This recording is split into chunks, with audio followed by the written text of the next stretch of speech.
بسم الله الرحمن الرحيم. Assalamualaikum warahmatullahi wabarakatuh. Bapak-bapak, ibu-ibu, hadirin sekalian yang dimuliakan Allah Subhanahu wa taala. Kita di penghujung dari bulan suci Ramadan ini. Karena itu sebagaimana ayat suci Al-Qur'an yang sedari awal menjelaskan bahwa Ramadan itu ayaman ma'dudat, hanya beberapa hari. Tidak terasa kita sudah akan mengakhiri bulan suci Ramadan ini.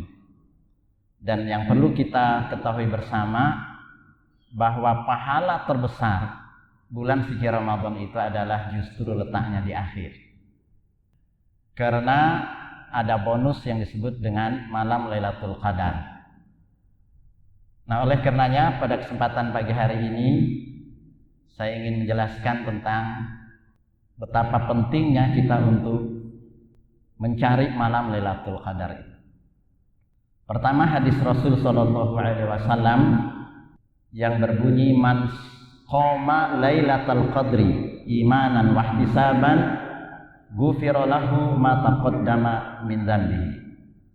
Barang siapa qiyam, dan qiyamnya itu adalah karena Lailatul Qadar, imanan wa ihtisaba, karena iman dan menghadap ridha Allah Subhanahu wa taala, ghufira lahu ma taqaddama min dzambihi, maka akan dihapus dosa-dosanya yang telah lewat. Jadi hadis Nabi terkait dengan imanan wahtisaban ghufira lahu ma taqaddama min dzambihi itu ada dalam 3 hal. Pertama, shoma Ramadhana, puasa di siang hari. Lalu qoma Ramadhana, itu terkait dengan salat tarawih. Dan yang 3 adalah qoma Lailatul Qadri. Secara khusus disebutkan qiyamnya itu adalah dalam rangka Lailatul Qadar. Nah, Rasul sallallahu alaihi wasallam mengajarkan kepada kita bahwa di 10 hari yang terakhir beliau beristihad. Beliau lebih bersungguh-sungguh lagi untuk mencari malam itu, bahkan disebutkan syaddal mi'zar, mengencangkan ikat pinggangnya, sarungnya. Artinya menjauhi istrinya yang pada malam-malam sebelum malam Lailatul Qadar, atau boleh disebut 1 sampai 20 Ramadan pada malam harinya, orang silahkan berhubungan suami istri. Karena rentetan ayat yang berkaitan dengan masalah Ramadan juga menjelaskan itu. Uhilla lakum lailatas siyami rafathu ila nisaikum hunna libasul lakum wa antum libasul lahum. Dihalalkan bagi kalian rafath. Rafath itu kinayatun anil jima', kinayah tentang berhubungan suami istri, dihalalkan pada malam Ramadan. Hunna libasul lakum, para istri itu adalah pakaian bagi kalian, wa antum libasul lahunna, sedangkan antum adalah para suami adalah pakaian bagi mereka. Nah, tapi ayat itu berlanjut. Kalau orang di 10 hari terakhir melaksanakan i'tikaf, maka Quran menyatakan wala tubashiruhunna wa antum akifuna fil masajid. Jangan gauli istrimu sedangkan kamu i'tikaf di masjid. Antum akifuna fil masajid. Nah, oleh karenanya Rasul sallallahu alaihi wasallam, kalau kita berkunjung ke rumahnya, boleh kita katakan begitu, di 10 hari yang terakhir, maka kita tidak akan pernah menemukan Nabi di rumahnya. Nabi di masjid. Nabi di masjid selama 10 hari, siang dan malamnya berada di masjid. Jadi bukan malamnya saja, tapi siang dan malam berada di masjid. Bahkan disebutkan karena masjid dulu masih terbuat dari tanah, maka Nabi memasang kemah. Jadi dalam masjid ada kemah. Di kemah itulah Nabi berada dan sama sekali tidak keluar dari kemah itu selama 10 hari. Kira-kira begitulah konsep iktikaf itu. Nah, kenapa demikian? Filosofinya begini, dosa itu banyak kita dapatkan karena pergaulan yang disebut dengan dosa interaksi, dosa hablun minannas.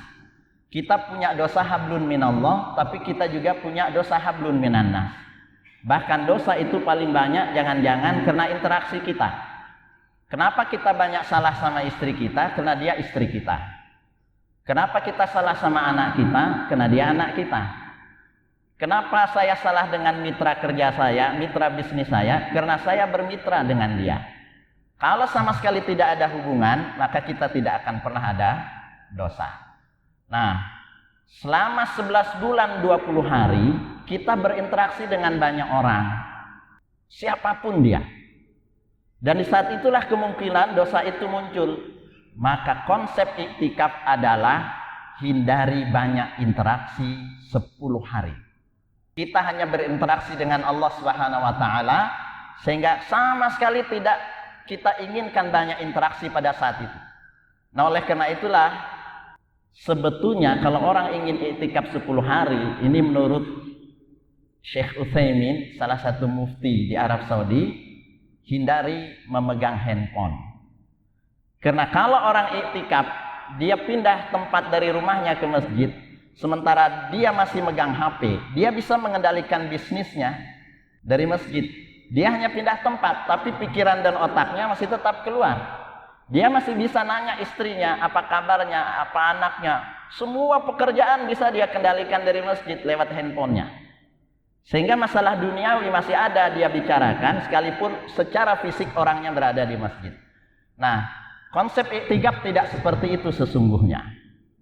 Konsep iktikaf adalah tinggalkan sama sekali masalah dunia, engkau hanya berinteraksi hanya dengan Allah Subhanahu wa taala.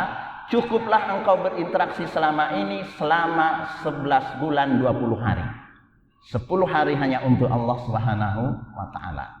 Nah, kira-kira begitulah sampai Nabi kemudian mengambil satu tempat dari Masjid Nabawi dan sama sekali tidak keluar. Bahkan saat dia memerlukan untuk menyisir rambutnya, disebutkan dalam riwayat, dia menjulurkan kepalanya lalu disisir oleh salah seorang istrinya. Tidak keluar dia sama sekali dari masjid siang ataupun malam. Nah, untuk apa? Ingin lebih konsentrasi untuk mendapatkan malam Lailatul Qadar itu. Keutamaannya adalah justru di akhir. Nah, pertanyaannya adalah, apakah Lailatul Qadar itu bisa kita ketahui? Iya, bisa kita ketahui. Dari mana informasinya? Dari Rasul Sallallahu Alaihi Wasallam. Apa kata Nabi? Cari dia di malam terakhir, di 10 hari yang terakhir. Bukankah Nabi sudah ngasih tahu? Letaknya itu adalah di 10 hari terakhir Ramadan. Dan lebih khusus lagi beliau bersabda, cari dia di malam-malam ganjil. Kita sudah tahu, diinformasikan oleh Nabi, cari malam Lailatul Qadar itu di malam-malam ganjil. Dan nanti malam itu adalah malam ganjil 25. Kita masih ada 3 waktu untuk bisa mendapatkan malam-malam ganjil tersebut, 25, 27, dan 29. Nah, kemudian apa yang terjadi pada malam Lailatul Qadar itu?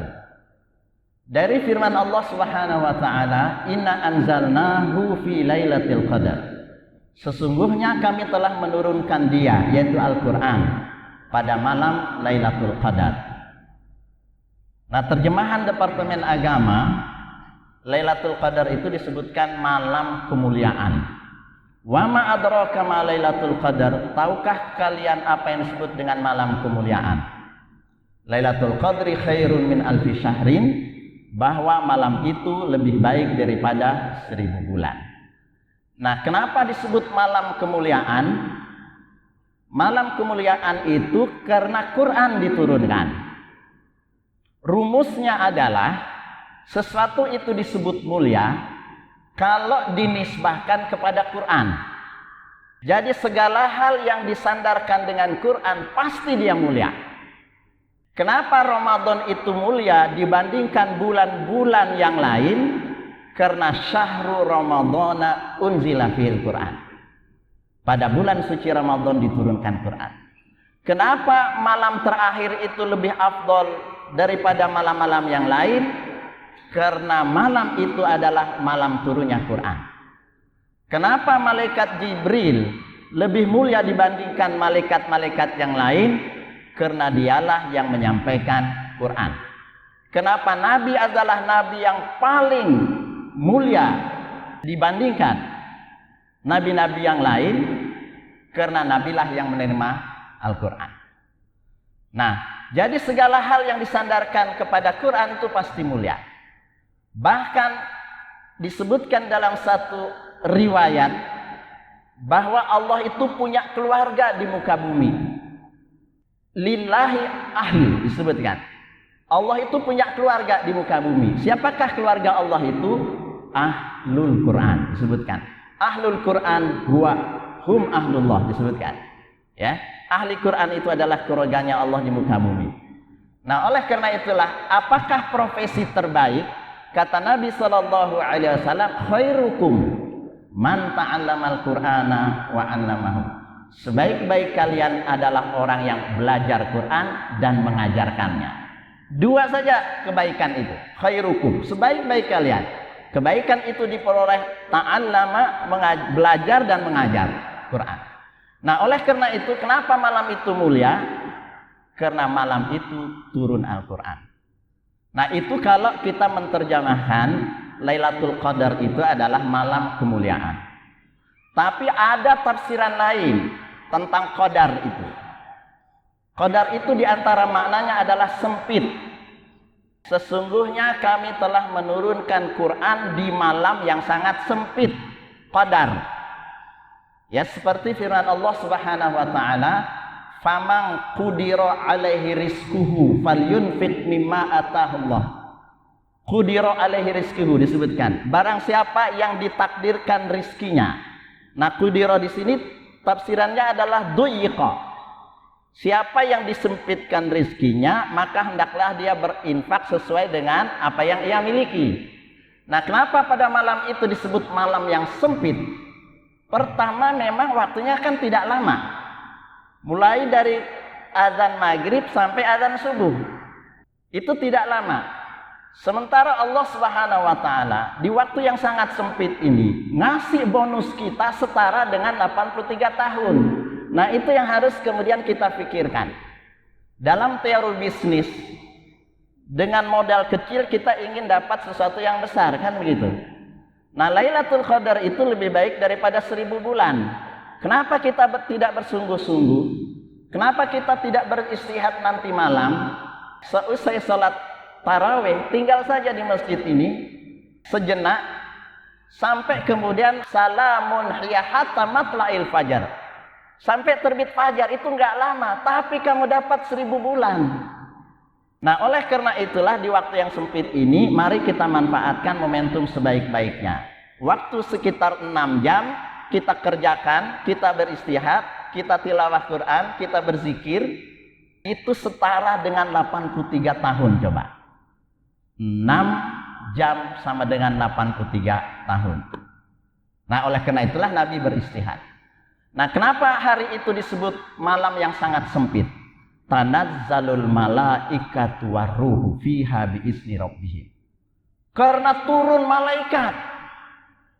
Dan tidak hanya malaikat biasa, tapi juga Jibril turun. Sehingga ada pertanyaan, apakah malaikat Jibril itu nganggur setelah Nabi wafat?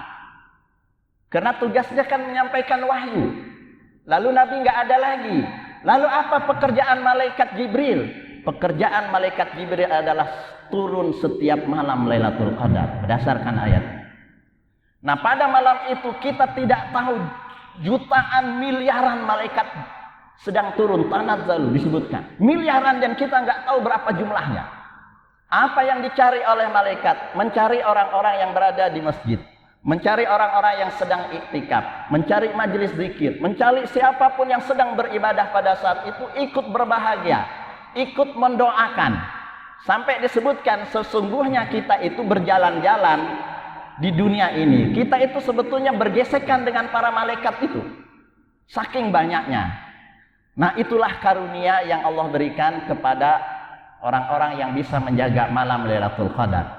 Karena itulah malam Lailatul Qadar sempit karena malaikat yang turun di muka bumi untuk mendoakan kita. Nah, yang ketiga adalah qadar ini artinya takdir. Semua orang pasti menikah dan berusaha. Tapi kapan dia akan menikah? Tahun ini, tahun berikutnya, atau tahun kapan? Semua orang berusaha untuk mencari pekerjaannya. Tapi apakah sukses pekerjaan itu dia peroleh tahun ini atau tahun berikutnya dan seterusnya. Maka pada malam Lailatul Qadar ditulis dan diputuskan a'malus sanah, selama rentang setahun itu apa saja yang dikerjakan. Karena itu Allah Subhanahu wa taala berfirman dalam ayat lain, fiha yufraqu kullu amrin hakim amrun min indana. Pada malam itu yufraqu, disebarkan ya semua segala urusan. Ya, dalam tafsir disebutkan yaqdillahu, Allah mengqadha dan memutuskan man yamut, siapa yang meninggal tahun itu. Man yulad, siapa yang akan lahir tahun itu. Man yu'iz, siapa yang Allah angkat derajatnya. Siapa yang jadi PNS, siapa yang jadi calon legislatif, siapa semuanya. Man yudhil, siapa yang dihinakan pada tahun itu. Siapa yang dijatuhkan dan seterusnya. Ya, semua urusan dicatat pada takdir sanawi namanya. Takdir yang dihitung secara tahunan. Nah, tatkala kita dicatat oleh malaikat takdir-takdir kita itu, kita memulainya dengan sebuah pekerjaan yang bagus. Kita sedang beriktikaf di masjid, kita sedang baca Quran, maka mudah-mudahan takdir kita itu juga akan menjadi baik seterusnya sepanjang tahun. Karena kita tidak tahu takdir kita, tapi kita berusaha merebut, mencari gitu ya, dan mengejar apa takdir kebaikan itu. Karena itulah pada malam itu kita berusaha untuk mendapatkan kebaikan-kebaikan. Sekali lagi mudah-mudahan Allah Subhanahu wa taala memberikan kepada kita anugerah untuk bisa mendapatkan malam Lailatul Qadar itu. Ada tanda-tandanya disebutkan pada malam hari, sekalipun udara sangat cerah, bintangnya muncul, tapi kemudian udara tetap terang, tenang, kadang ada hujan, sehingga pada saat itu Nabi pernah sujud di atas tanah yang becek karena pada malam harinya hujan. Jadi seandainya tadi malam itu malam ganjil, mungkin Lailatul Qadar karena turun hujan kan gitu. Masalahnya genap. Untung tidak khilaf awalnya. Muhammadiyah tidak berbeda dengan pemerintah di awalnya. Kalau beda awalnya itu bisa genap semuanya atau bisa ganjil semuanya. Coba kita sama sampai akhir kan begitu. Dari sisi ganjil dan genapnya. Nah, jadi sekali lagi di pagi harinya disebutkan matahari bersinar tapi tidak menyengat dan tidak panas. Udara sangat terang sekali, benderang. Sama sekali tidak panas di pagi harinya. Nah, oleh karena itu sesungguhnya berdasarkan hadis-hadis Nabi, Lailatul Qadar itu sudah ketahuan. Dia adanya di malam ganjil, cuacanya sudah digambarkan seperti apa, dan bahkan keesokan harinya sudah digambarkan kepada kita. Maka mari kita manfaatkan momentum yang tinggal 3 hari ini kalau kita menghitung dengan yang ganjil-ganjilnya. Nah, ada rumusan dari Imam Ghazali, nanti bisa dilacak informasinya. Kalau rumusan Imam Ghazali mengatakan, kalau bulan Ramadan itu dimulai Kamis, maka biasanya Lailatul Qadar itu malam 25. Itu yang beliau sampaikan. Semoga bermanfaat. Wallahu ta'ala a'lam bishawab. Aqulu qouli hadza astaghfirullah li wa lakum wa lakum minkum. Assalamualaikum warahmatullahi wabarakatuh.